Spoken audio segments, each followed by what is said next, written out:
दोस्तों स्वागत है आप सभी का आपके अपने यूट्यूब चैनल बीए सेंटर में। यहाँ पर हम लोग इकोनॉमिक्स माइनर 1B का एक इम्पोर्टेंट क्वेश्चन देख रहे हैं कि मुद्रास्फीति को नियंत्रित करने के उपायों का वर्णन कीजिए। मुद्रास्फीति या फिर कह सकते हैं जो महंगाई बढ़ता है उसको नियंत्रित करने के लिए क्या क्या उपाय किए जा सकते हैं उसके बारे में आपको बताना है।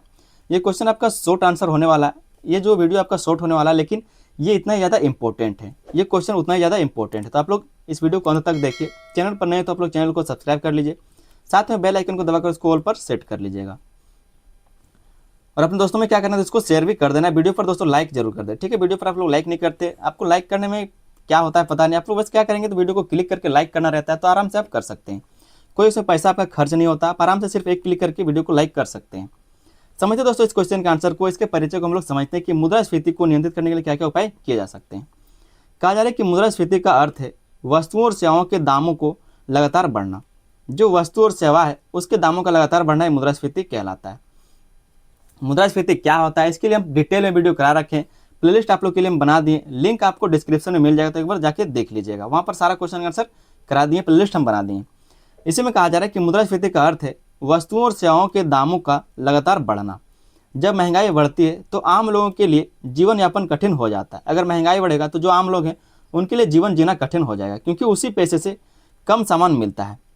इसलिए सरकार और केंद्रीय बैंक जैसे भारत में रिजर्व बैंक ऑफ इंडिया मिलकर ऐसे उपाय करते हैं जिससे महंगाई को नियंत्रित किया जा सके और लोगों को राहत मिल सके। तो जो हमारे देश का केंद्रीय बैंक है जैसे कि भारतीय रिजर्व बैंक और जो अन्य इसके साथ बैंक है वो क्या करते हैं तो मिल करके कुछ उपाय करते हैं जिससे महंगाई को नियंत्रित किया जा सके और लोगों को राहत पहुंचाया जा सके। आगे हम लोग देखेंगे कि मुद्रास्फीति को नियंत्रित करने के लिए क्या क्या उपाय किए जा सकते हैं। जो मुद्रास्फीति है, मुद्रास्फीति का मतलब फिर से आपको समझाते नहीं तो आप कन्फ्यूज रहेंगे। मुद्रास्फीति का मतलब है कि आज से 5 साल पहले 10 साल पहले 100 रुपये में आपको जितना सामान मिल रहा था, आज के टाइम में 100 रुपये में उतना सामान आपको नहीं मिलता है।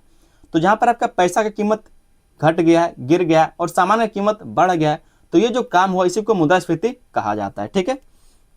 यहाँ पर हम लोग देखेंगे पहला जो इसका उपाय किया जा सकता है मुद्रास्फीति को नियंत्रित करने के लिए वो है मौद्रिक उपाय, केंद्रीय बैंक के उपाय। मतलब ये काम कौन करता है तो केंद्रीय बैंक करता है, मौद्रिक उपाय कौन करता है केंद्रीय बैंक करता है।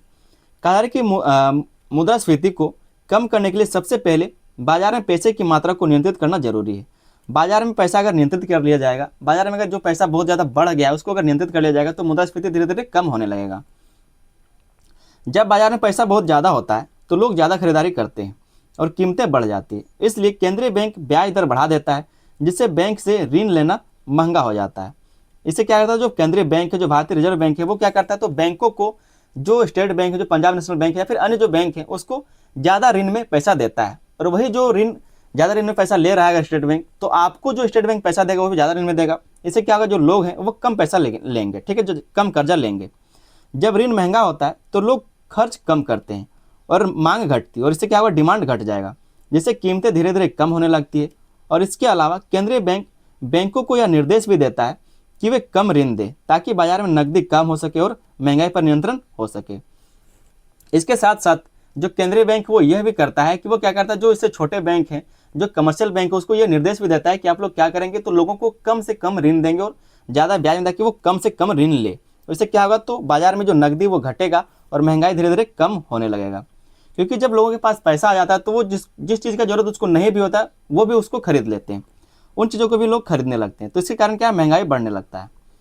दूसरा जिसके लिए उपाय किया जा सकता है वो राजकोषीय उपाय, और जो राजकोषीय उपाय करता है वो कौन करता है तो सरकार करती है, ठीक है। सरकार के द्वारा ये राजकोषीय उपाय किए जाते हैं। कहा जा रहा है कि सरकार भी महंगाई को नियंत्रित करने के लिए कई कदम उठाते हैं, ठीक है। जब सरकार टैक्स बढ़ाती है, किसी भी क्षेत्र में वो टैक्स बढ़ाएगी तो लोगों के पास खर्च करने के लिए कम पैसा बचता है। अगर टैक्स बढ़ेगा, अब आपके पास मान लीजिए कि तेल का दाम अभी 100 रुपये कर दिया गया है, पहले मिलता था 70 रुपये में, ठीक है। तो आपके पास जो 30 रुपये एक्स्ट्रा बचता था उससे आप नाश्ता कर लेते थे, लेकिन अभी क्या है अब आप नाश्ता भी नहीं कर सकते, जबकि आपके पास पैसा होता था आप नाश्ता क्या पूरा जो मन सो खरीदते हैं। तो अगर टैक्स बढ़ा दिया जाएगा तो लोगों के पास खर्च करने के लिए पैसा कम बचेगा, जिससे मांग कम हो जाती है और कीमत स्थिर होने लगती है। और कीमत क्या है तो धीरे धीरे स्थिर होने लगती है। इसके साथ ही सरकार अपने खर्चों को भी नियंत्रित करती है।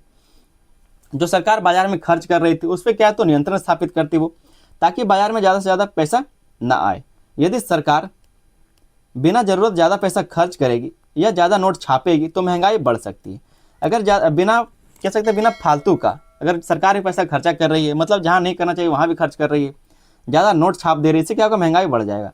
इसलिए संतुलित बजट बनाना जरूरी है। इसलिए क्या है, तो संतुलित बजट बनाना जरूरी होता है।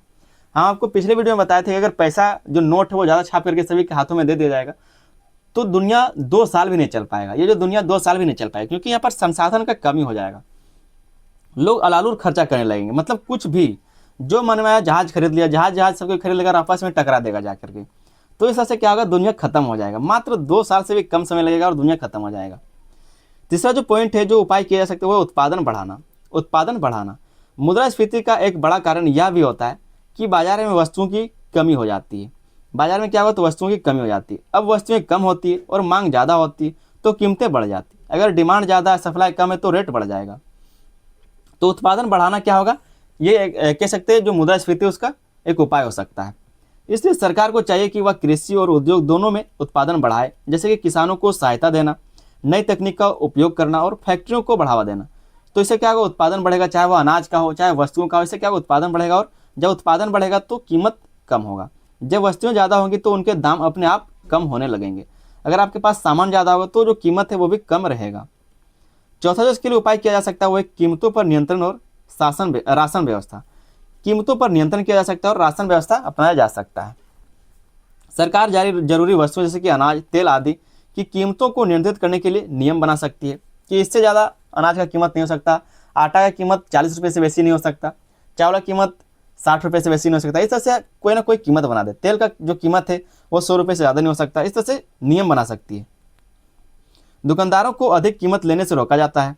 इसके अलावा राशन प्रणाली के माध्यम से गरीब लोगों को कम कीमत पर आवश्यक वस्तुएं उपलब्ध कराई जाती है। जो कार्डधारी है उनको कम से कम रुपए में क्या है, तो पैसा चावल दिया जाता है, ठीक है, मतलब राशन मिल जाता है उनको। इससे आम जनता को राहत मिलती है और महंगाई का असर कम होता है। जो आम लोग हैं, जो कम कमाने वाले लोग हैं, उनको राहत मिल पाता है। अगला यहाँ पर उपाय देखने को मिलेगा वो है जमाखोरी और काला धन रोकना। जो लोग जमाखोरी कर लेते हैं, जो काला धन कर लेते हैं, उसको रोकना। जैसे अभी सिलेंडर का क्राइसिस चल रहा था, मतलब ऐसा बोला जा रहा था कि सिलेंडर नहीं है, सिलेंडर नहीं मिल रहा, सिलेंडर नहीं मिल रहा, पूरा हल्ला चल रहा था। तो जमाखोर जो लोग थे उन्होंने क्या किया था, सिलेंडर को पूरा अपने कब्जे में रख लिया था। अब जब अफरा तफरी मचेगा तो लोग 1000 का सिलेंडर 4000 देकर खरीदेंगे, क्योंकि सबको डर लगा हुआ कि अगर सिलेंडर नहीं मिलेगा तो घर में खाना कैसे बनेगा। तो जमाखोरी और काला धन को रोकना, इसका एक उपाय सकता है मुद्रास्फीति का। कई बार व्यापारी जानबूझकर वस्तुओं को छिपा कर रखते हैं, जिसको बोलते हैं जमाखोरी, जिससे बाजार में कमी दिखती है और कीमतें बढ़ जाती है। अगर बाजार में वस्तु का कमी होगा तो कीमत बढ़ जाएगा। इसी तरह काला धन भी महंगाई को बढ़ाता है। सरकार को सख्त कानून बनाकर इन गतिविधियों को रोकना चाहिए, ताकि बाजार में सही मात्रा में वस्तुएं उपलब्ध रहे और कीमतें नियंत्रित रह सके। तो जमाखोरी और काला धन को रोकना भी इसका एक उपाय हो सकता है। अगला जो यहाँ पर उपाय देख सकते हैं वो है जनसंख्या और मांग को नियंत्रित करना। जनसंख्या को नियंत्रित करना और मांग को नियंत्रित करना दोनों ही जरूरी है। कहा जा रहा है कि जब जनसंख्या तेजी से बढ़ती है तो वस्तुओं की मांग भी बढ़ती है। अगर जनसंख्या बढ़ेगी तो चीज़ों का खर्चा भी ज़्यादा बढ़ेगा, जिससे कीमतें बढ़ती है। इसलिए जनसंख्या नियंत्रण भी एक महत्वपूर्ण उपाय है। जनसंख्या नियंत्रण भी क्या, तो मुद्रास्फीति के लिए एक उपाय हो सकता है। इसके अलावा लोगों को अधिक बचत करने और कम आवश्यक खर्च करने के लिए प्रेरित किया जाना चाहिए। जिन चीज़ों की आवश्यकता नहीं है उन चीज़ों को ना खरीदा जाए, इनके लिए क्या, तो उसको प्रेरित किया जा सकता है। लेकिन जिसके पास पैसा है वो मानेगा क्या? आप बोलेंगे कि आपके घर में बर्थडे है तो एक केक ले आइए और आप काम कर लीजिए, लेकिन वो मानेगा? 4 लोग हैं अगर सदस्य है तो 4 लोग अपने तरफ से एक केक ले आएगा। अगर मान लीजिए एक केक 500 रुपये मिल रहा है तो 500 में काम बन रहा था, अब वहाँ क्या 2000 रुपये खर्च हो रहा है। लेकिन लोग माने, अगर मेरे पास पैसा रहेगा तो हम नहीं चाहेंगे बर्थडे पूरा धूमधाम से मनाओ, गर्दा उड़ा दो। तो यही जो सोच है, यही पर क्या आता है, मुद्रास्फीति को जन्म देता है, कारण बनता है महंगाई का, जिससे मांग संतुलित रहे। इससे क्या होगा, मांग संतुलित रह सकता था। आगे दोस्तों हम लोग एक छोटा सा निष्कर्ष देख लेते हैं। कहा जा रहा है कि मुद्रास्फीति को नियंत्रित करने के लिए केवल एक उपाय पर्याप्त नहीं होता है। अगर सिर्फ एक उपाय किया जाएगा तो ये पर्याप्त होगा, नहीं हो पाएगा, बल्कि सरकार और केंद्रीय बैंक को मिल करके कई उपाय अपनाने पड़ते हैं। जब बाजार में पैसा नियंत्रित रहेगा, उत्पादन बढ़ेगा और नियमों का सही पालन होगा तो महंगाई पर नियंत्रण पाया जा सकता है और अर्थव्यवस्था स्थिर बनी रहती। तो इस तरह से क्या है, तो दोनों को मिलकर काम करना पड़ता है। लोगों को भी खुद विचार होना चाहिए, समझ होना चाहिए कि क्या करना चाहिए क्या नहीं करना चाहिए। तो उम्मीद करते हैं क्वेश्चन का आंसर आपको बहुत ही अच्छे से बिल्कुल आसान तरीके से समझ में आ गया होगा। चैनल पर दोस्तों नहीं तो आप लोग चैनल को सब्सक्राइब अभी के अभी कर लीजिए। जरूरी है आप लोग को चैनल सब्सक्राइब करना, और इसके बाद क्या करेंगे तो आप लोग बेल आइकन को दबाकर उसको ऑल पर सेट कर लीजिए, ताकि जब भी हम चैनल पर वीडियो डालें नोटिफिकेशन आप तक पहुंच जाए और आप अच्छे से सारे सब्जेक्ट का सभी सेमेस्टर में तैयारी कर पाएँ। अगर ये वीडियो आपको पसंद आया तो वीडियो पर लाइक करना ना भूलें। आप लोग वीडियो को लाइक करें, वीडियो को हाइप करें, ठीक है। हाइप का सिस्टम है तो आप लोग हाइप कर सकते हो, उसमें भी कोई पैसा नहीं लगता। लेकिन आप लोग पैसा दे करके हाइप करना चाहते हैं तो कर सकते हैं, थोड़ा सा मेरा भी मदद हो जाएगा। और वीडियो को ज़्यादा से ज़्यादा शेयर कर दीजिएगा, ठीक है, वीडियो को ज़्यादा से ज़्यादा शेयर कीजिए। मिलते हैं दोस्तों किसी अगले वीडियो में, तब तक के लिए धन्यवाद, जय हिंद।